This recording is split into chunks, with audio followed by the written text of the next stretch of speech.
Thank you very much. Good afternoon, ladies and gentlemen, and welcome. I'm the opening act. Please continue to enjoy your lunch. My name is David Cohn. I'm Executive Director of Public Affairs here at the Union League Club of Chicago, and on behalf of the officers, directors, and members of the club, it is my great privilege to welcome you to today's State of the City Luncheon presented by the League of Women Voters of Chicago. We are absolutely thrilled to have this event back here at the club. And as many of you in the room may know, the Union League Club and the League of Women Voters share much in common and a history of civic involvement on which we have collaborated for many, many years. The club is very proud to partner with the League of Women Voters of Illinois and the League of Women Voters of Chicago on an ongoing basis. The League of Women Voters of Chicago in particular has brought to this club a fantastic program series we've been conducting for the past several years, Chicago in Focus, where we bring fascinating speakers involved with the public policy issues of concern to us all here to the club on a regular basis.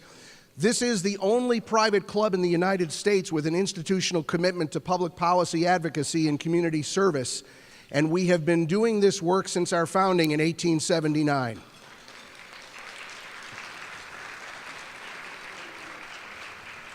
But the club's endeavors in that regard and our success has been due in no small measure to the partnership we have enjoyed over the decades with the League of Women Voters, which has been and continues to be a powerful voice for civic involvement and citizen engagement. And I was very happy to learn that following the 2016 election cycle, both the city and the state league reported a remarkable surge in membership, which is wonderful. There has never been a more important time in our nation's history for citizen engagement and involvement, and the League of Women Voters continues to show the way to get that done. So we are thrilled to welcome you here today. We thank you for being here. And to get our program underway while you continue to enjoy lunch, it is my pleasure to introduce the president of the League of Women Voters of Chicago, Annie Logue. Annie? There you are. Thank you. Thank you. Thank you, Dave, and I want to welcome everyone to the 2018 State of the City Luncheon. Once a year, we bring people together to hear about key issues affecting the city and support the important work of our education fund. Since 1920, the League of Women Voters of Chicago has been working to help people understand how their rights to vote can be used to make their communities better. We believe in good government, educated voters, and active citizenship. In the last year, we've been working hard to improve voter turnout. In November, we held our first ever voter turnout summit, and we worked in coalition with several organizations to get people to the polls on March 20th. And it was successful. The 31% citywide voter turnout may seem low, but that was almost double what it was in the 2014 gubernatorial primary. And I want to thank everyone who helped get out the vote. We have a general election in 2018, a municipal election in 2019, and a national election in 2020. For each of those, we will be working to educate voters about the issues and to get them to exercise their votes, and we really appreciate your help and support. This audience includes many great contributors to our civic life, including Cook County Clerk David Orr and the RTA's Executive Director Leanne Redden. Our committee has put together a great program. And now let me turn the podium over to Leslie Corbett, the chair of the State of the City Committee, and they all did tremendous work in putting this together. Leslie?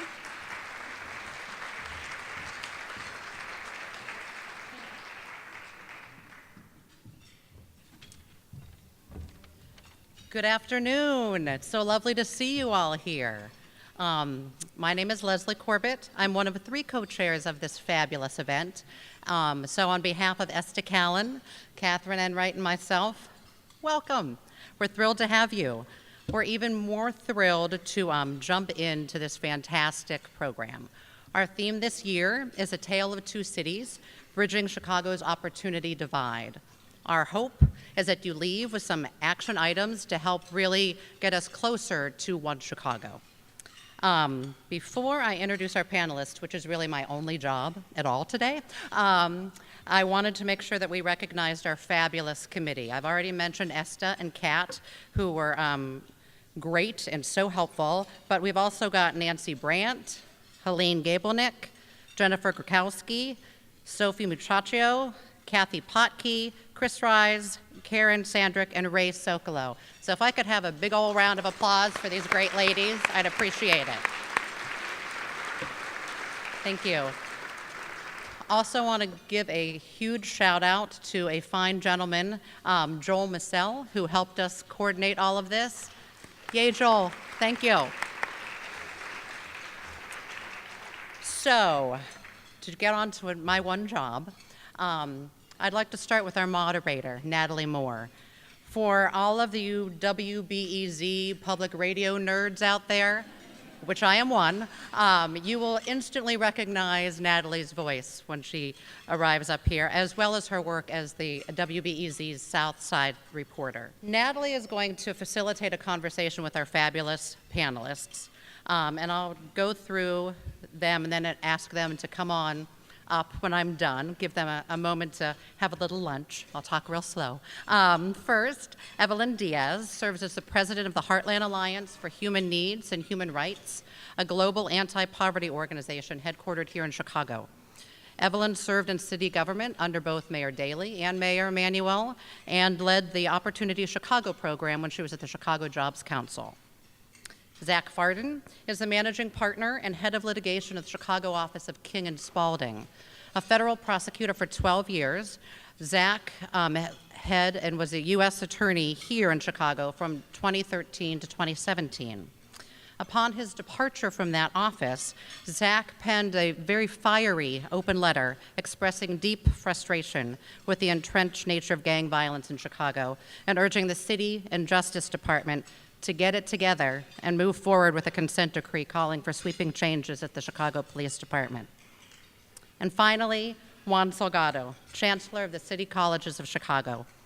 Juan served as CEO of Instituto del Progresando Latino for 17 years prior to his appointment as Chancellor last year to the City Colleges. Fun fact, Juan is also named a MacArthur Genius Fellow in 2015. So I think you can all agree that we've got some fabulous people up here to share their time and talent with us today.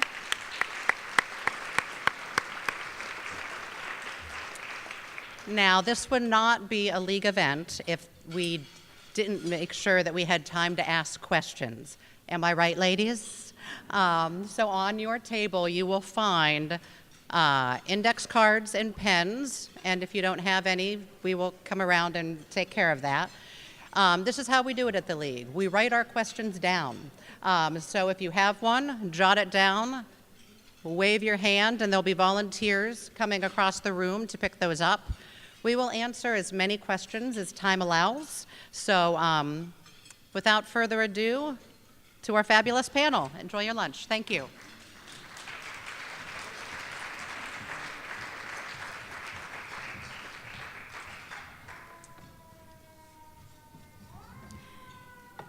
Good afternoon, everyone. I'm Natalie Moore, and I want to thank the League of Women Voters in Chicago for asking me to be a part of this, and I was really thrilled about the topic. I think more of I do see growth in the topic about the city's divide and what the opportunity looks like for some people or some neighborhoods versus others.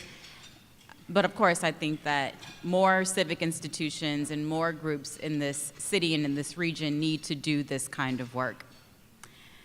I was thinking about what is a tale of two cities. I think I have used that language myself in writing.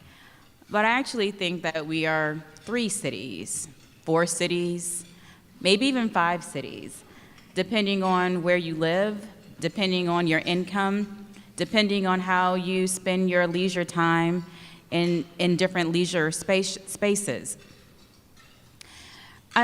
often said that Chicago's strength and its weakness is its vastness. We are officially 77 communities, but there are even more neighborhoods within those communities. And that can foster a strong sense of neighborhood identity, strong block clubs, but it can also help to keep us divided and not think about issues in a broader way, such as housing. And because of our vastness, if you live in Portage Park, there really may be no reason for you to go to Pullman unless you have family there. So oftentimes we don't even know what people are doing or experiencing in our city because there's so much space between us. But I will say that I believe our number one issue in this city is segregation, because everything else falls underneath that, whether it's jobs, whether it's violence, housing, education. And we treat segregation in this region as some kind of characteristic quirk. Like, oh, they're great skyscrapers, there's amazing architecture, Lake Michigan is beautiful, Chicago's a food city. Oh yeah, we're segregated. It is not self-selection, and I won't get too much into the government's role and give a lecture on segregation, except to say that it is deliberate, and it has been fortified into the DNA of this country as well as this city. And when we talk about affordability in this city, I've often found that we don't talk about enough neighborhoods. We talk about the high-end neighborhoods being not affordable to people, and we should. But what is actually the median housing cost in this city? There's so many neighborhoods of all races, working class, middle class, that aren't the sexy neighborhoods that are ignored. I'm particularly thinking on the southwest side and the northwest side. And these are also neighborhoods that need the resources, so perhaps we don't have such a housing crunch in some of the more desirable neighborhoods. Why are those neighborhoods desirable? A neighborhood just doesn't wake up and say, I'm going to be desirable, and everybody comes. There are resources or amenities that are put into those places, and that needs to be spread out more equitably. Has anyone heard of the report done by UIC called A Tale of Three Cities, the State of Racial Justice in Chicago? Oh, good. Maybe I shouldn't read the little bit that I was going to. For those of you who haven't, part of their executive summary says the central finding in this report is that racial and ethnic inequities in Chicago remain pervasive, persistent, and consequential.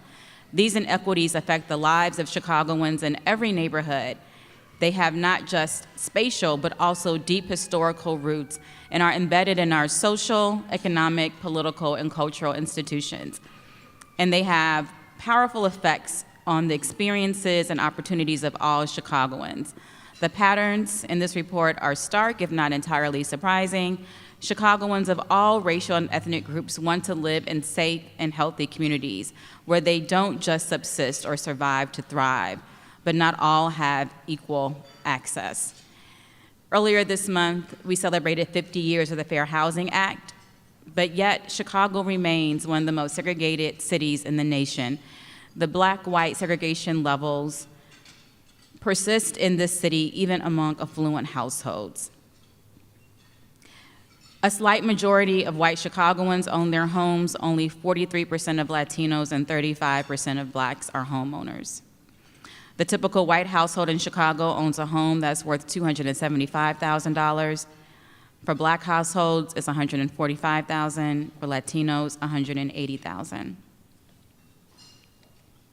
Large portions of neighborhoods have experienced long-term vacancies since the foreclosure crisis, with as much as 10 to 25% of housing stock abandoned in places like Inglewood and Riverdale. Half of black and Latino homeowners in Chicago are cost burdened, meaning that they spend 30% or more of their income on housing. So that was my attempt to set the table, give a little bit of a snapshot of the racial and economic inequities that we have in the city. We're going to talk as a panel for a little bit and then turn it over to questions, but I just want to get straight to the point with the panel by asking each of you, what should the city be prioritizing as it tries to mitigate these inequities? Or what should it be doing differently? So maybe an even easier way to say this, if you were king or queen of the city and in charge and everyone had to do what you said, what would you do to make this a more one Chicago for all? There's a genius 2 doors down, Oh, Zach, I knew. so it only seems natural. My wife does that every morning, too, so. It's not quite true. You really want me to go first? Oh, okay. Can I I know just- you all have Yeah, ideas. no, look, I'll go first. Can I just start by thanking League of Women Voters for the invitation? I also have want to particularly thank Betty Wilhoit and Ann Wolf, who gave me my first job coming out of college with Citizens Information Service, okay, many, many years ago. And so it's so good to be here.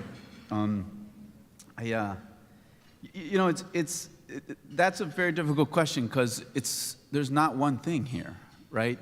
You know, if you had that moment in time, you'd have to focus on several things at the same time because, as Natalie said, this is years and years in the making, right? This is decision past decision upon decision that has led us to this moment. It's not just governmental decisions, it's our own decisions as human beings about where we're going to live and where we're going to spend and all of those kinds of things. And so I think it's going to take everybody, right?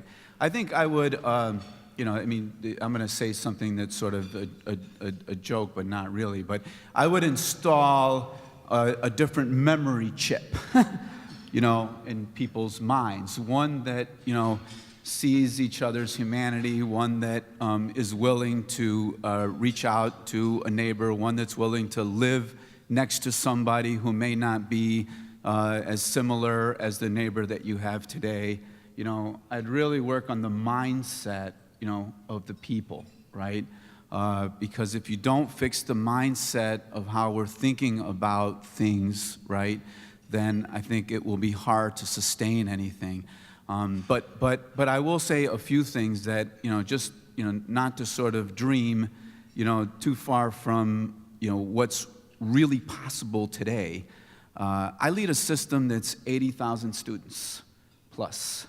They're Chicagoans. There's no other higher ed system that serves city of Chicago residents that are 80, our students we have 83% people of color that are coming from the very neighborhoods that we want to positively impact, that are by and large low and middle income students. And the one thing I'll say is that if you look at the hiring practices of most of the entities here in Chicago that hire people on a daily basis in this growing economy, this tale of two cities, they don't by and large hire from more than 5, 6, 7, maybe 10 institutions on a regular basis. So if your hiring practice says that you take from these 10 Big Ten schools, right?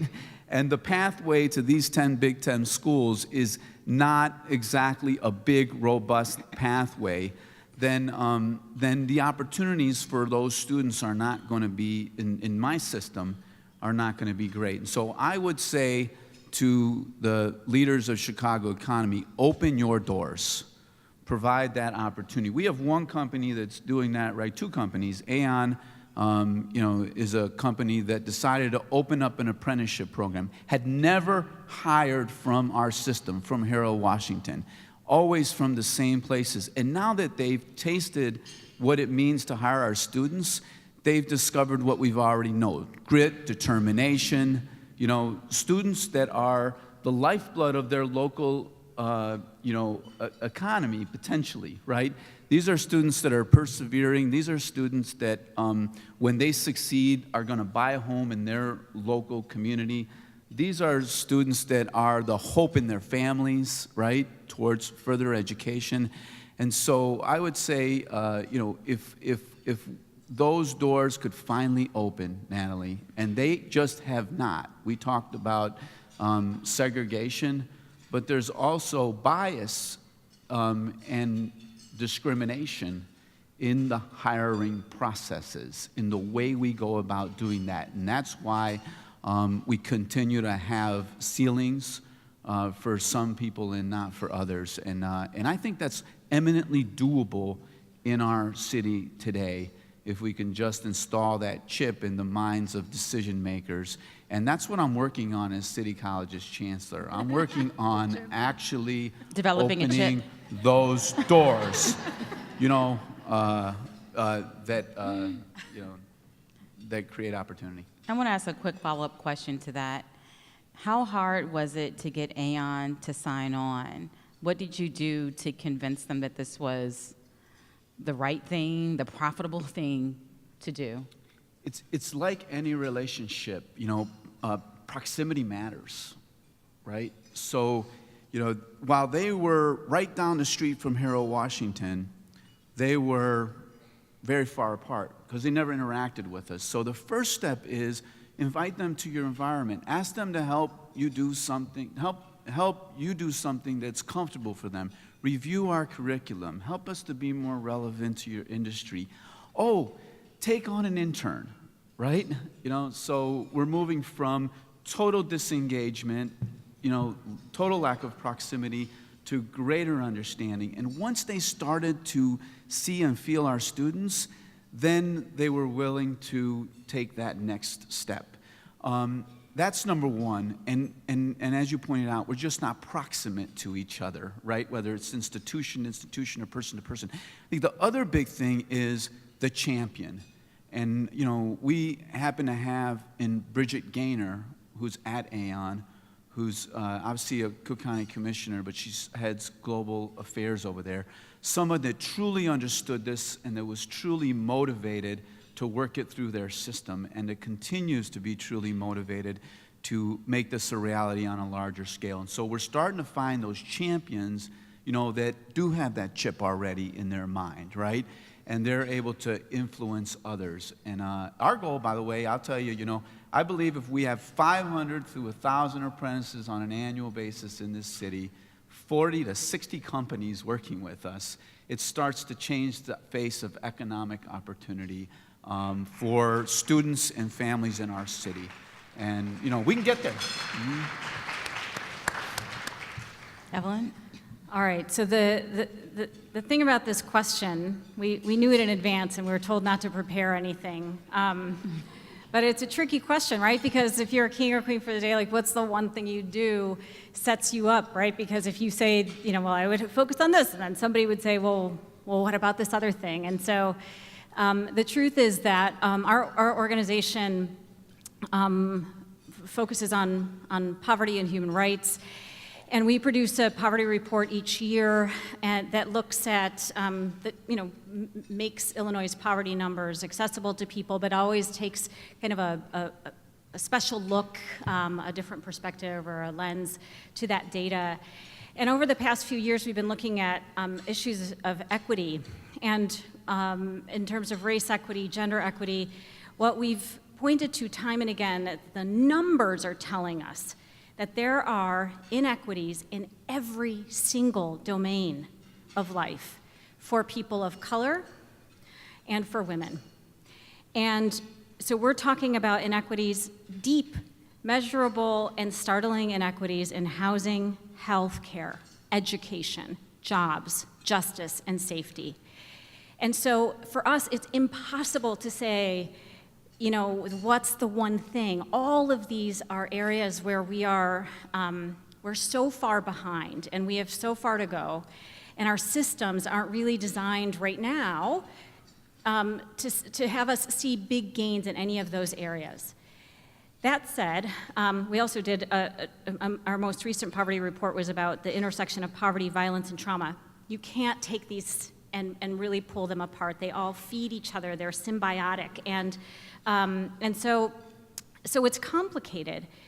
And yet trade-offs need to be made. So I say, in answering that question, I think about what do the people tell us? We've listened to community residents on the south and west sides of the city through symposiums and panels and talks for years. We've asked, what is it that you need in your community to feel safe or for your community to thrive? And they have said to us many times what they think. And over again, what we hear are housing and jobs.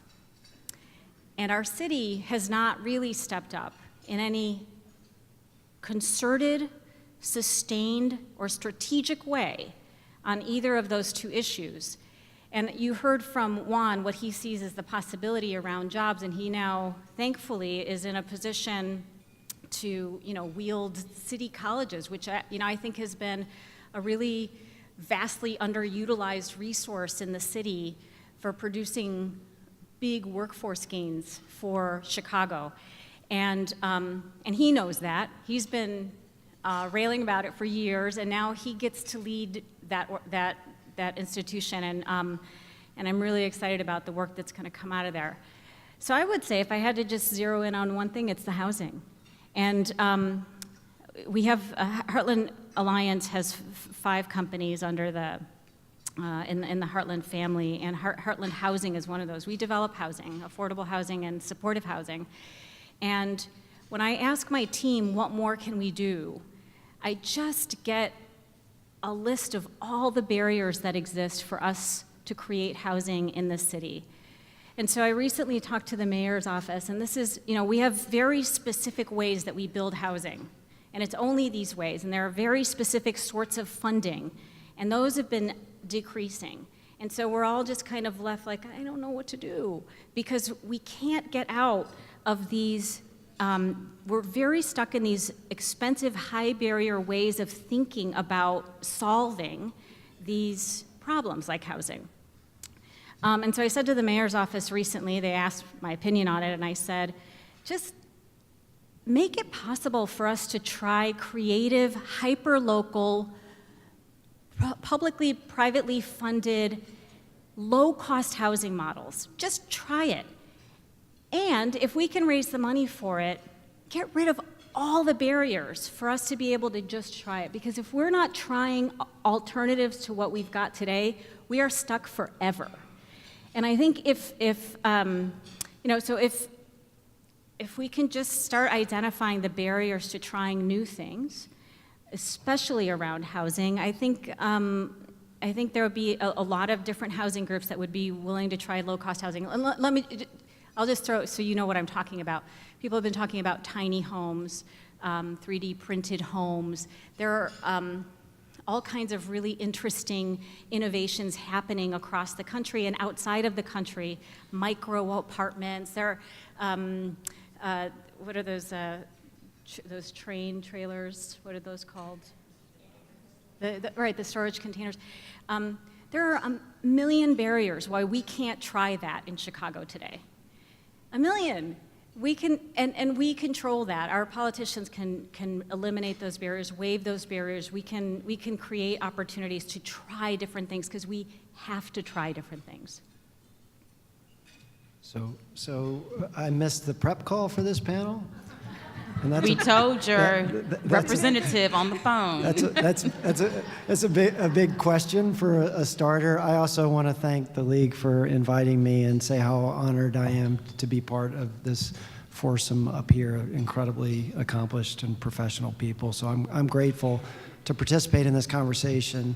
I will just sort of compliment what my co-panelists have said by just reiterating that this is a complex, multifaceted, entrenched problem that does require a multifaceted, long-term solution. And it's not just years and years in the making, it's decades and decades in the making, dating back to the original sin of this country in the form of slavery, and then all the way through the 20th century and the evolution of very slow, painful progress. We're still somewhere on that trajectory, a point in time, and we have a long way to go to get where we're going. And so the question really is, what can we learn from the past, and how can we focus looking forward in a manner that will help us sort of breach that divide and create equity and equality across our neighborhoods. And I do think all of these touch points that Evelyn and Juan have hit upon in terms of education and housing and jobs, they're all important. I think you have to understand, dating back at least to the 50s and beyond, the way this city was set up and structured from a ward perspective, from an aldermanic perspective, from a power and politics perspective. It is those are entrenched issues, decade in the making, and the result of it is in these neighborhoods. I think of this largely from the perspective of half of my career as a prosecutor, a former federal prosecutor. So I do, frankly, focus on the gun violence epidemic as I think through this. But for those neighborhoods that are so wildly disproportionately afflicted by gun violence, which is a small percentage point, less than 10% of the overall geographic footprint in the city of Chicago, those neighborhoods have wildly higher poverty rates. They have inadequate infrastructure and roads and public transportation. They don't have consistency of quality and continuity in public schooling. They don't have work and work opportunity. They don't have fair housing. All of those problems exist in those communities. And so the question being, what do we do? What do we focus on going forward? I think the truthful answer is that you have to find a way to coordinate solutions across all of those systemic areas over time in a way that'll change the fundamental paradigm. And while that sounds a little ambitious, a little grandiose, I'll come back to the geographic point, which is we're not talking about doing that for an entire city. We're talking about doing that for communities, certain communities within the city that are in essence isolated or disenfranchised in too many ways. I'll maybe make the point finer just by saying this. I just have hosted a series of discussions at Northwestern Law School, the last of which a couple weeks ago we had a group of youth from some of the most afflicted neighborhoods, gun violence afflicted neighborhoods, Englewood and Austin and Back of the Yards, among others. And we had 8 kids, 14 to 18 years old. And the overwhelming response is honest and very thoughtful conversation from these young folks, which I've had many times, especially during my tenure as U.S. Attorney, with different young folks across the city. And to Evelyn's point about what are people saying, the honest answer from these kids across the board, when I asked the question, why are your peers picking up guns and shooting? The overwhelming response was two factors: the absence of fathers and the absence of any other source or opportunity for feeling power or even relevance. These kids have no ostensible pathway to self-identity and success other than through gangs or choices that lead them to gun violence. And that, I think if we draw a circle around that and figure out how do we create those other pathways to self-identity and success that are not otherwise visible to too many of the trigger pullers in the city of Chicago, then I think that comes around to the answer, which is I put education and work in the same bucket. We need to give these kids something to do other than nothing to do or gang affiliation or violent crime. And I think we need to create a context and a support structure and network for whether it's fatherhood or father figures or mentoring or any kind of opportunity for kids to be around people that will message them in a positive direction and not a negative direction. Last thing I'll say, and then I'll shut up. When I wrote the fiery letter last year. So maybe we should just give a little context, because that was going to be my next question Sure, to you. yeah. But when you left your role as U.S. Attorney, you wrote an open letter to the city. So if you could, for those who may not know about that letter, just give a quick thumbnail of what that is before you. Sure, no, and I don't want to use too much airtime. No, I was going to ask you that next. No, I appreciate that. But the letter is, I got fired. President Trump fired me a year ago. One of 46, it wasn't personal. I was one of, all right, that's what I tell myself. I was one of 46 Obama-era U.S. attorneys that got fired all on a Friday afternoon a year ago. And I wrote a letter over the weekend. That was on a Friday afternoon, and I resigned on a Monday, and I wrote a letter over that weekend. And my purpose, my goal in writing the letter was just, I had a lot of things to say, and my 15th minute of fame was at hand. So I had a short window of opportunity to say them. And so, I wanted to be honest about the nature of the problem, because I think too often people focus on, how many gun prosecutions are we doing, or how many police officers do we have in this neighborhood or that neighborhood, or what's Spot Shotter about, et cetera.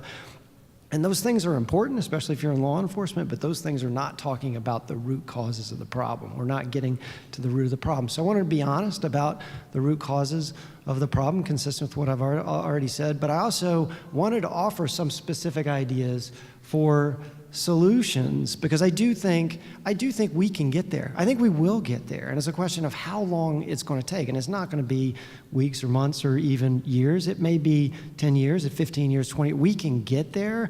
But I think we do need to be specific across these different systemic areas, education and jobs and housing, for accomplishing things that will help us along the path. I offered, from my limited perspective, 5 things in that letter that I think and believe still would help us get there, and I won't belabor them, but get that consent decree so that we can make our police force better and more capable of more capable of helping solve violent crime. Number 2, enhance federal resources, both law enforcement and non-law enforcement, but also create greater efficiencies, and I went into some detail in that letter. Number 3, create youth pathway centers in this small number of neighborhoods. I call it youth pathway centers, just some kind of brick and mortar to break down barriers between not-for-profits, bring them together, come up with more of a Marshall Plan, a cohesive plan for addressing the particular issues and problems in that neighborhood, and allowing kids for greater connectivity to those solutions. And the 4th thing I said was addressing social media as a milieu for gun violence and leveraging social media for positive messaging. And then lastly, fixing our bail bond system in Cook County, which is a part of the problem. That's just 5 things. It's not magical, it's not exhaustive, but those 5 things would matter. I'm sure of it, and we can do those things, and there are many others that we can do, but we need to be honest about the nature of the problem, come together around specific ideas for solutions, and then execute. Evelyn, you wanted to respond to something? I did. It was a really good letter. If you've never read it, you ought to read it. It's not that long, but it really succinctly, beautifully stated. And I think I just wanted to touch on this issue of young people and the specific interventions that are possible in the community. So when we think about how we're going to solve complex problems, it really does start by working inside of a community and mapping what's there and what's yet needed. And I think that we've done that to varying degrees in different kinds of communities with varying degrees of success, but lots to build on there. And what we haven't done a really good job in is at executing. So execution is a challenge. I'll say something about that in a second. The other thing is we don't stick with things. We don't fully fund them, and we don't stick with them for a long time. And we can't possibly keep trying things and stopping, and then starting a new thing, and then stopping, and expect that we're going to get out of these complex problems. We really have to commit for over the long term to some of these community plans, and then we have to fully fund them. And what that means is not necessarily new money, but it means coordinating existing resources in a coordinated fashion, right? So making sure that City College's resources and LISC resources and my organization, that we're all like pulling in the same direction on a community plan. That is really hard to do, and it has been really elusive in Chicago for us to do. Other cities have been really successful at it. Other smaller municipalities have been really good at it as well. We have something to learn there. We have some stretching to do in that area. But there is this kind of hopelessness happening in the communities that just has to be addressed, and it is a very deep trauma and hopelessness that is really affecting young people. And if we don't address that, that's going to be a problem for generations to come. And one of the things that my organization has been working on with 7 community organizations in Austin, North Lawndale, Inglewood, and in West Garfield Park is a new innovative jobs and cognitive behavioral therapy program that's being very specifically targeted to the people who are most likely to be involved in the gun violence. So we're using street-level intelligence, we're using predictive analytics, we're finding the exact people, not generally a community. We're going after those people, and we're saying to them, these are people who do not participate in programs, and we're saying to them, you matter, we're not going to give up on you, we have a program for you. It is a real program, it is a real job, it is a full-time job, and it's for 2 years. Join us, change your life. And we're trying to do this. We'll have 400 of these, mostly men, in jobs by September. And through that process, what we're seeing is very deep trauma that needs to be addressed intentionally. A need for jobs, as you were pointing out, something to help shift identity. This is where I can get my power, through working.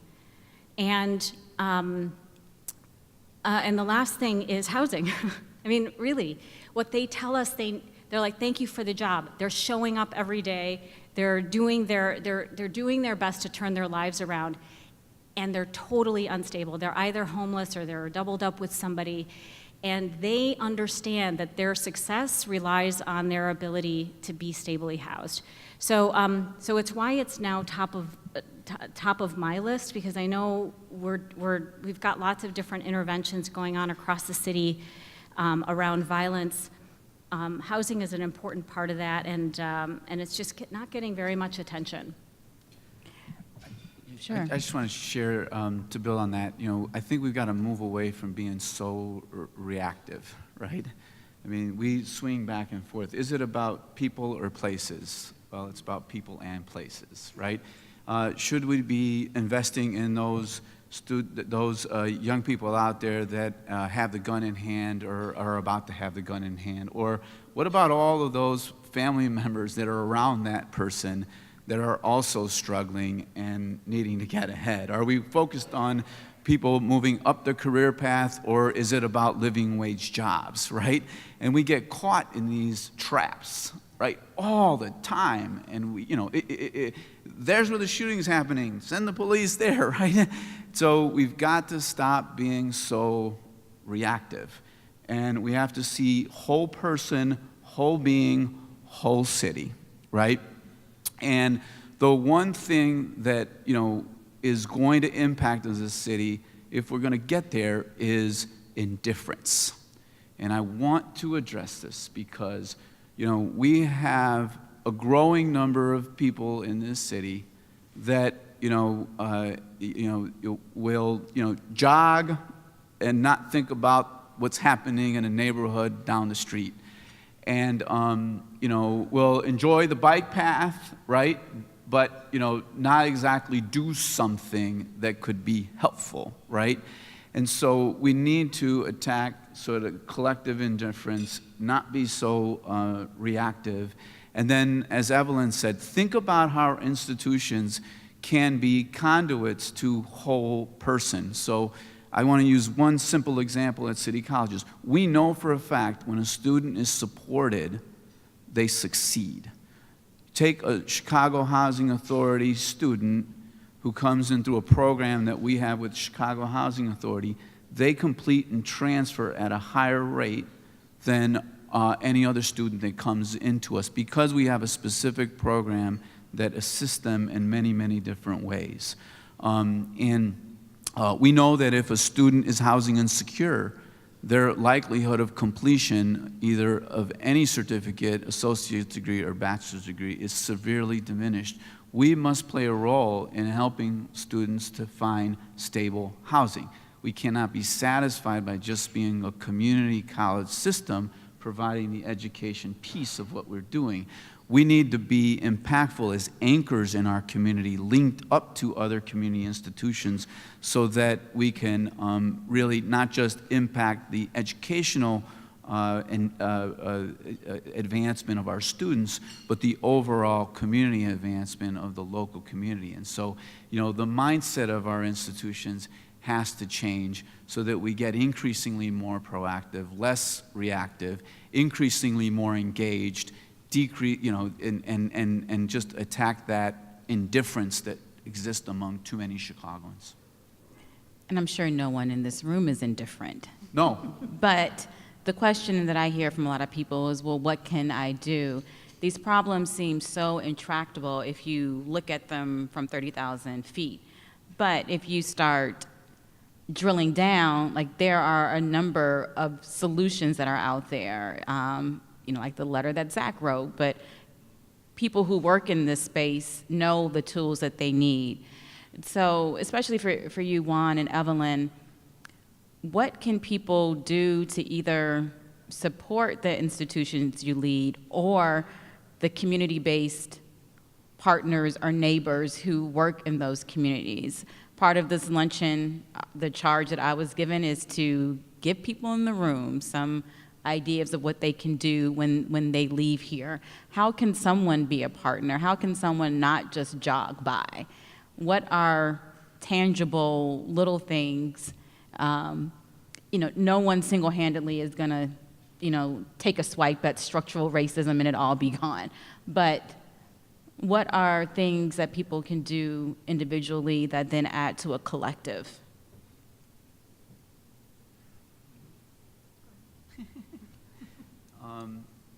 I think it goes back to we've got to take the step to become proximate, to engage, to pick a place, pick an institution, pick a set of human beings, and truly and genuinely, authentically relate to that place and those people and that circumstance, and then engage.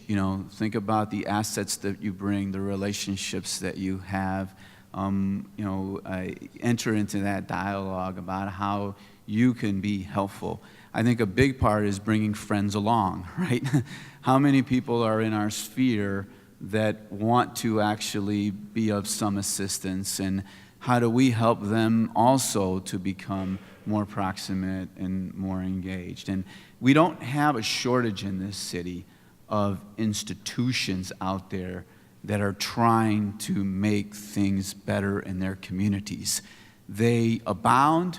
They are led. I used to lead one myself, a non-for-profit. I lead one now, a community college system. They abound. They have a series of opportunities for people to engage and be helpful, right? And so that's a real asset that our city has. And the leadership in those institutions is deeply committed and ready for others to become proximate. And so I would say engage. I see the folks from the literacy company. That's step one. And then I think the second step is always, this is a hard question to ask ourselves, but it's a good question to ask ourselves. Am I doing as much as I possibly can, right? Am I really doing as much as I possibly can, right? And I think I ask myself that question all the time, right? And most of the time, the answer is not enough. Not enough, right? And just if we look ourselves in the mirror every day, and if we're dissatisfied with our effort, and we help others to be similar, just not in a negative way, but in a way that motivates us to do that little extra, that little more. And finally, I'll say, where we put our philanthropic dollars says a lot about our values, okay?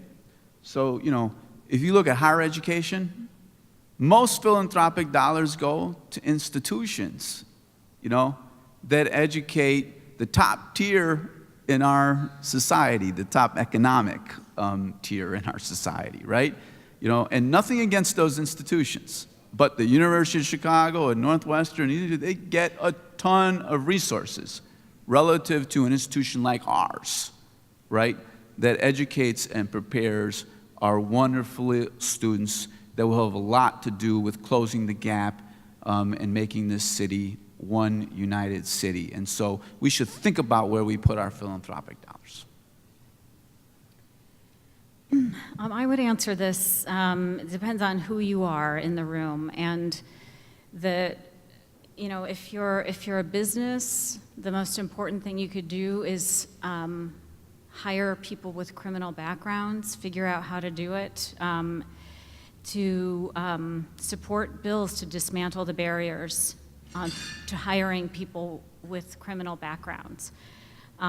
If you're a professional and you have skills like Zach, who's an attorney, there are lots of skill-based volunteer opportunities at legal aid organizations and just community-based organizations who need strength in the back office. So if you have professional skills, that could be really useful for community-based organizations. And so can your donations, frankly. I think there's this other idea that I keep wondering why it hasn't ever taken root. It's this idea of sister communities and sister schools. My own daughter, I only have one. She was really fortunate enough to get to go to high-performing CPS schools, and I got to see firsthand how kids in CPS, they're all allocated this specific dollar amount. It's way low. It's in the $7,000 range per student. All kids across the city get that, and where my kid went to school, the parents, because they're wealthy, would raise money and raise about $700,000 a year just among themselves to augment her school's education. And that meant more security, more computers, more math teachers. Her schools have been hooked up not because of what CPS gives them, but what the parents have been able to do to augment her education. And then I think about what's happening with schools on the south and west sides, and thinking they've got nothing like that. And so I've always wondered if people on the north side are wringing their hands and saying, what can we do to help raise money for those schools? Share some of it. There is one example. Oh, good. There are a couple of examples. So the Ogden-Jenner merger that's happening, the two CPS schools, the original intent from the two principals was we're overcrowded. So Jenner is 90%, probably 99% black and low income, and it's in Cabrini, and none of the white parents send their kids to that school. Ogden International School, right behind Barney's, can raise that kind of PTA number. And so the two principals said, let's merge and have two campuses. And then for many of the parents at Ogden, it became an issue of social justice and equity and sharing that social capital. So that merger is happening. I have also interviewed someone, Emil Cambry, who runs Blue 1618, I'm gonna get the numbers wrong. 1647, a tech company. And he said, Chicago has sister cities internationally, why don't we have sister neighborhoods? And so there's a church in Old Irving Park that is looking at how to do that. So more of that. So that doesn't solve the inequities, but it's a way for people to make a huge difference by sharing their resources and establishing relationships. It's not just about resources, it's about going and meeting the people in that community and establishing a long-term relationship to help that community heal and grow and thrive. Can I make one broad stroke point complimentary yes, to and then I want to ask you a follow-up. In your post-public service life, what has your engagement been like, and have you been able to get your law firm to do any of the things that, or support any of the things that you have talked about? So I'm happy to offer some thoughts on that. But I guess just apropos of this issue of what can I do, and when I was a U.S. attorney, I gave speeches every single year at the City Club and other places about this gun violence epidemic, and I would have people ask me that question all the time. And I think you've heard some specific tangibles. One thing Juan said that I can't say loudly enough, there is no shortage of great not-for-profits, great altruistic people operating passionately in these afflicted neighborhoods to improve them. It may be after school stuff, it may be education stuff, it may be jobs programs, et cetera. But there are ways that you can find that toehold and plug in if you want to. Juan also said too often we're reactive. This is a hugely important point from my perspective, so I want to ring this bell with you. Right now, we're, 25% down in shootings and homicides this year, measured against this time last year. And so you know what? City's relaxing a little bit. Press is going away. They're focusing on all these other issues, not so much gun violence on the south and west side of Chicago. That's the problem. That's been going on now for decades. My first 2 years in office, 2014 and 2015, were the lowest homicide rates in the city of Chicago since 1965 and 1967, respectively. 2016 happened to flip through the roof because Laquan McDonald happened and the powder keg exploded, and we had a doubling of homicides that year. Down slightly in 2017, down further this year. Nothing has changed. For decades, we've been having this conversation. For decades, those homicides, whether it's 400 or 500 or 700, have been happening in this limited number of neighborhoods by mostly young men who are disenfranchised and have no sense of power or visibility in terms of education. They don't believe they're entitled to higher education. They don't believe they'll ever get a good job. It's just that simple. And so what I would say to you is, don't, just because the media goes away or things quiet down, wake up every day and think about those kids. Think about those kids that are living that life of hopelessness, and where and how you can invest your time, resources, and raise your voice in a manner that will be specifically mindful of those kids. One last fine point. On that panel a couple weeks ago at Northwestern, we talked about Marjory Stoneman Douglas and these recent walkouts and all of the tremendous progress nationally in terms of what has come in the wake of Marjory Stoneman Douglas. And when I raised the topic with these young folks, teenagers, they basically said it's great and we're happy about it, but our friends have been dying for years and nobody's been protesting. Where's the walkout been in my neighborhood when my friend was shot and killed? And so I do think that we have to empower them to be heard, and for that outrage to be felt, not just in those communities, but across the city of Chicago. And the way we do it is by having these conversations, and then each of you going out and having the same conversation with people that you know and work with and go to church with and live in a neighborhood with, and whether it's a sister's program or getting involved in a particular not-for-profit, and you have two great ones represented on this podium today, there's no shortage of toeholds. Just make the decision that you're going to do it and that you're going to proselytize and go out and do it, and that over time will actually matter. That's what we need. We have a lot of really good questions that have come in, so I'm going to shift to that, and I've tried to group some of them. So there's some similar questions, and I'm going to group them as best as I can. So a few people want to know about the decline in Black neighborhoods in Chicago. What can be done to prevent people from leaving the city, African Americans? What will that mean for the future of these Black and South Side neighborhoods? And with that shift of being less Black and more Latino, will that change the degree of segregation? Will Latinos be allowed to integrate within the white population to a greater extent than Blacks have been permitted? So to recap, what does this population loss mean for Black communities? What can be done to stop it, and how will that change segregation and the Latino dynamic in the city? I'll just say I think our college system can have a lot to say about this, because every day we're producing people that are prepared for gainful employment and growing incomes and joining the middle class. I mean, not too many people know all the gems that we have within city colleges.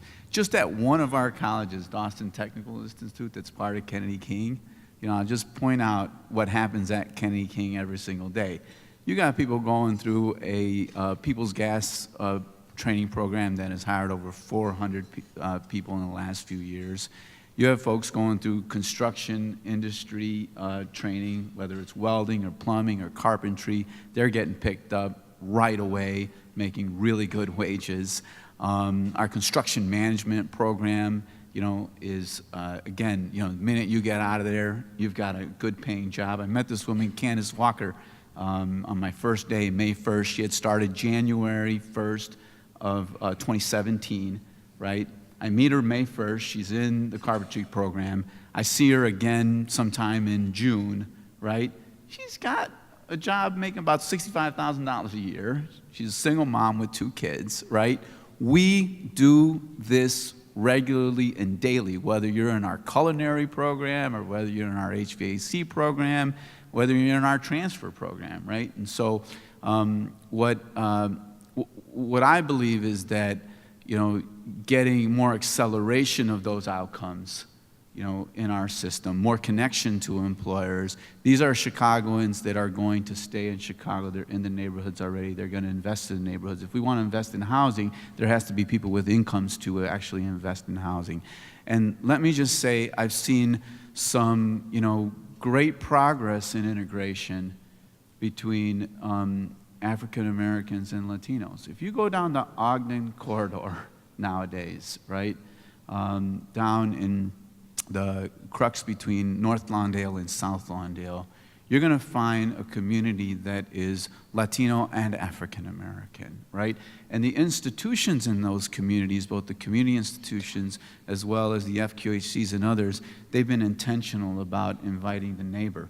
If you go to Inglewood, you're going to find in West Inglewood a growing Latino community that's starting to move into parts of Inglewood, right? The neighborhood I lived in for 17 years, Chicago Lawn, is an integrated neighborhood of Latinos and African Americans. And so I think there's a story there that's an important story, and one I think we can, if we're intentional, build upon. I believe that those integrated neighborhoods will not only attract more Latinos, they'll attract more population, they'll also help to attract and retain more African Americans in our city. Trauma has been mentioned this afternoon, but I have not yet heard ideas for helping individuals who have suffered and continue to deal with the aftermath of emotional trauma. Any suggestions? What do we do to promote mental health to help individuals and communities get beyond the trauma?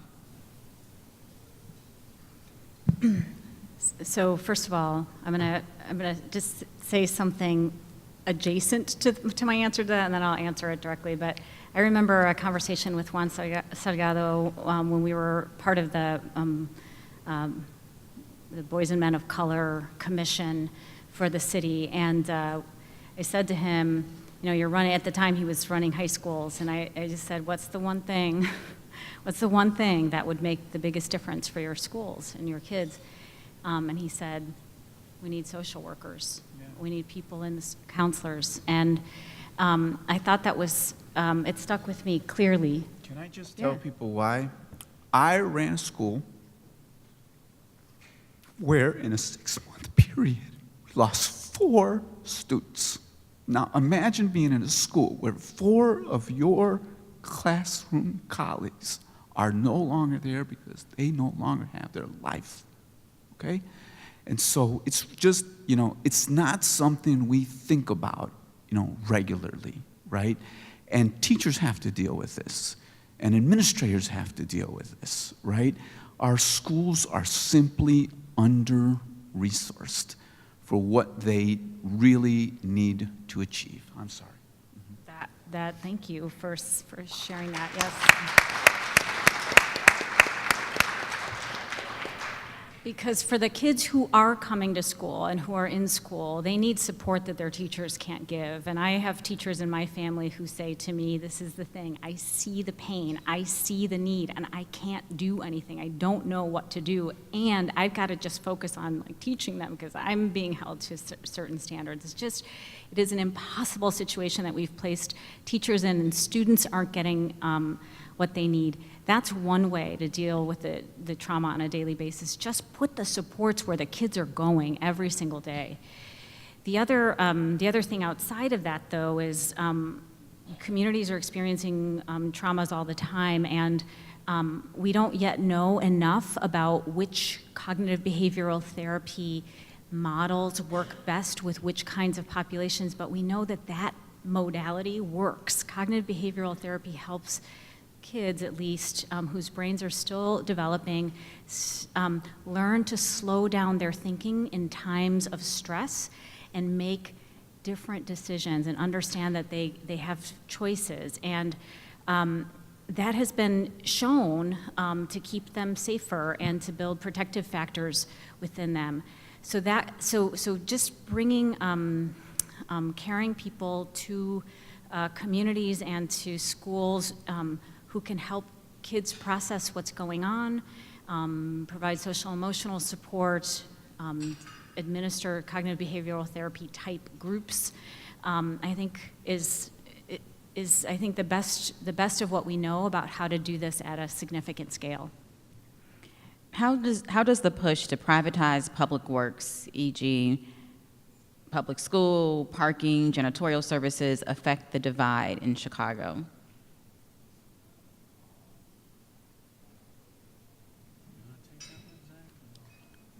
I don't know, is my answer. I don't view it as a good or an evil, the sort of efforts toward privatization. There's a lot of historic frustration with government and bureaucracy and the ineffectiveness of it over the course of time and decades. And I'm fortunate that I'm in a school system where there are good public schools. That's not true everywhere. And so creating private options for kids, if that saves lives, it saves lives.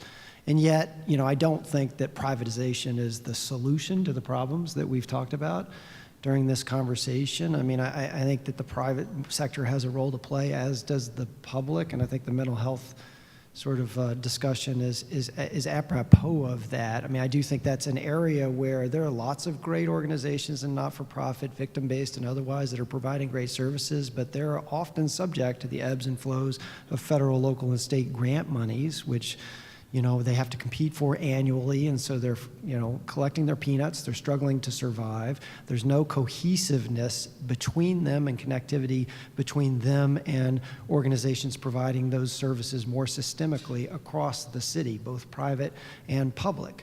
That's the fundamental problem, fundamental paradigm. So we need connectivity, and we need to create those options and opportunities, whether private or public, for young folks. I don't think privatization is a proxy or a substitution for local, state, and federal government stepping up and owning and recognizing this problem. I mean, this is a national crisis. This is one of the this situation in Chicago is one of in my view, the greatest social justice concern we face as a country right now. We cannot have neighborhoods that are completely disenfranchised where parents are afraid to let their kids walk to school because they might get shot. If you live in that country, do you live in the United States of America? That is a huge issue, and I do think private and public alike, whatever resources we can bring to bear, the other aspects of this conversation we've been having are the principles that need to guide the efforts. What do you see as the role of quality, affordable, and available childcare, especially in needier neighborhoods? That goes without saying, absolutely essential. I mean, if we as a society can't deliver for our children, and that's all of our children, right? Then, again, there's some self-examination is required by us. What kind of society are we at the end of the day? And What is City Colleges doing to address the unequal funding of ESL adult education, which is one of the largest programs in City Colleges and would help to lift some of these communities out of poverty? Yeah, I come from a background of doing adult education, and so I look at the work that we do in two lenses.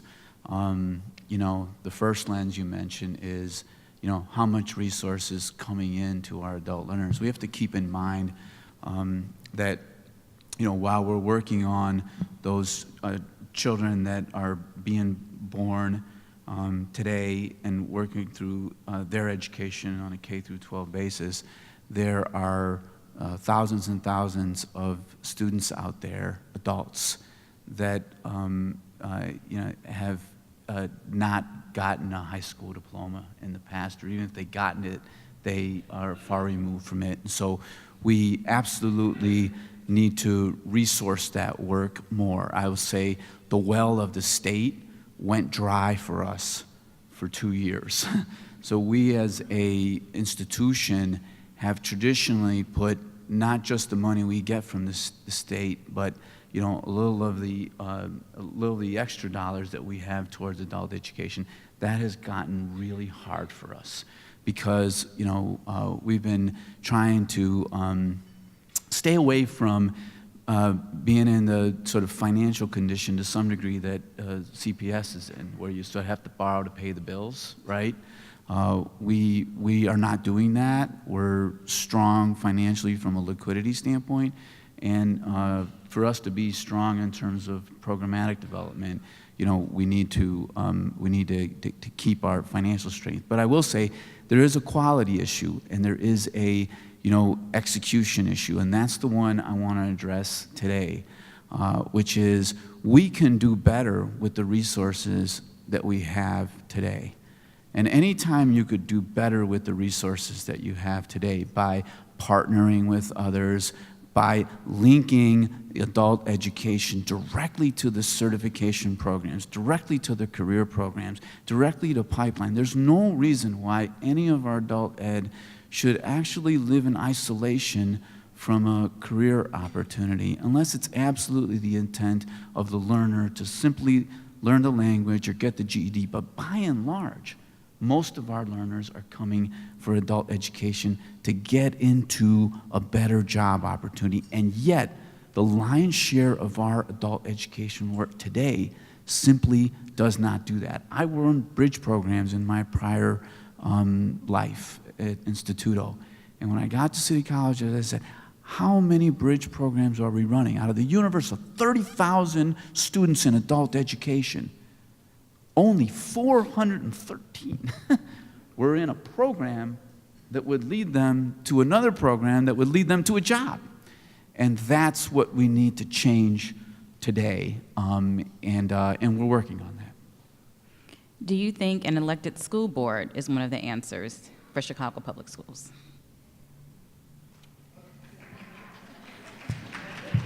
We're in rapid fire question mode now. You guys want to talk about it? You know. Zach. I think the audience already answered. I can say something about it.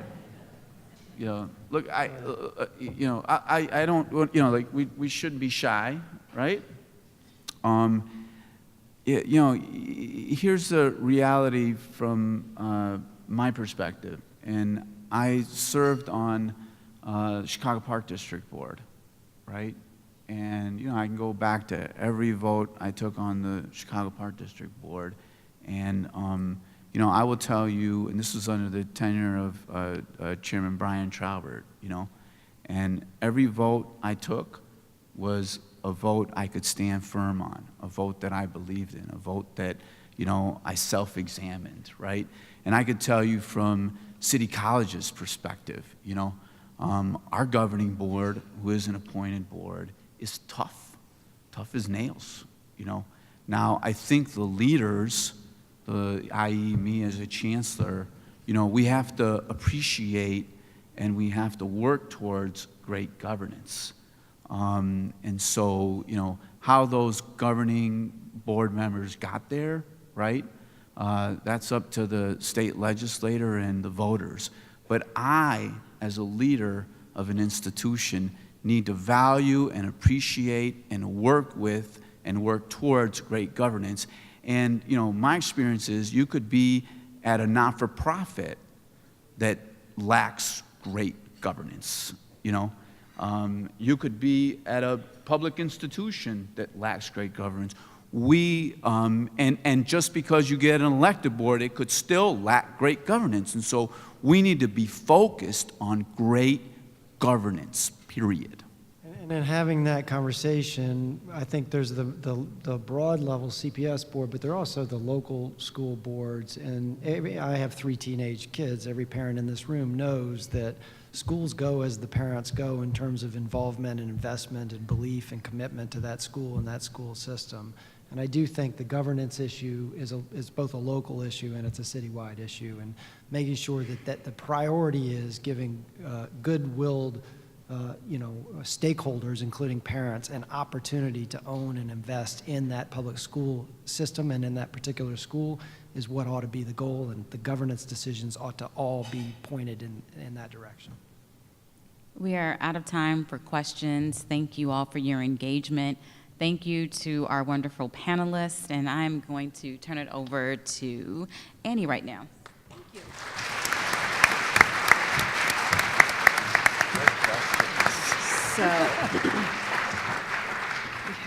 Let's see. So first of all, I want to thank our great panel for sharing their perspectives, and we have gifts of some sort for each of them. And Natalie has skipped Pass off it down, already. or is it? We got gifts. Thank you. There you go, you're welcome. Lovely parting gifts, you're welcome. And in terms of things that we can do, I think that one of the things that we forget is we need to vote, and people who feel disenfranchised quite literally don't vote. That when you look at the statistics that come out every time in Chicago, the ward with the highest voter turnout is Beverly. And who lives in Beverly? Cops, city employees. And so when you look at why some decisions are made, it's often because they're being made in the interests of voters. And anything that we can do to broaden our voter pool, to get more people who are of color, who are less wealthy, who are younger to the polls is huge. And so we're all in different networks here, but a lot of this really does happen word of mouth. And so as you go out today, tell people, register to vote. You can do it online. You go to the Chicago Board of Elections website and you can register to vote, to make a plan to vote in November. And that may include things like having a get-together to learn about the candidates, or getting together with friends and going to early voting together, and then maybe going out to lunch afterward. A great source of information is the League of Women Voters of Illinois website, lwvil.org. The Ballot Ready system lets people research candidates. Tell your friends. A lot of people in this room know how to vote, but not everyone in our networks does. And so as simple as telling them where to go to get more information can make them feel much more confident that their vote is going to count. We're heading into a municipal election next year, so people are starting to circulate petitions for mayor, for alderman, for city clerk, and for city treasurer. If there's someone in your ward that you think should run for alderman, you can help them a lot by passing a petition. Even if you only get them 4 or 5 signatures of all the voters in your household, that's helpful. The petition game is something that a lot of politicians know how to work well, and so helping them with signatures is huge. And your alderman has an enormous effect on the quality of your life. Your alderman decides where crosswalks are, where street lights are, things like that really have an effect. And we will be working with organizations to put on candidate forums and voter education events. And if you would like to talk to us about that for organizations in your network, we would love to hear about that. A couple of other things, something that is symbolic but we also think is important. The League is promoting the idea of renaming Balbo Drive for Ida B. Wells Barnett, who is a leading suffragist. Thank you. She was very involved in the suffrage movement nationally, as well as the civil rights movement. I'm not really sure there's a movement she wasn't a part of, but write a letter to your alderman, or a phone call, or an email, or go on ward night and tell your alderman that you're in favor of that too, because the aldermen make that decision. The Equal Rights Amendment is still on the table, and so ask your state representative to support it. If 2 more states ratify it, then we have reason to believe that U.S. Congress will have to address it. And that is something that helps women, and that includes poor women, black women, Latino women, all women. So that's something, and right now it would be the Illinois State House that would decide. So find your state representative and contact him or her. Also, the U.S. Congress is considering issuing stamps and coins in honor of the centennial of suffrage in 2020, and it might be nice if Ida B. Wells Barnett was on the Illinois coin. So for that, you should write your congressman to support stamps and coins in honor of suffrage. All right, so with that call to action, I think there are plenty of things we can do, and sometimes it seems overwhelming to have these long lists.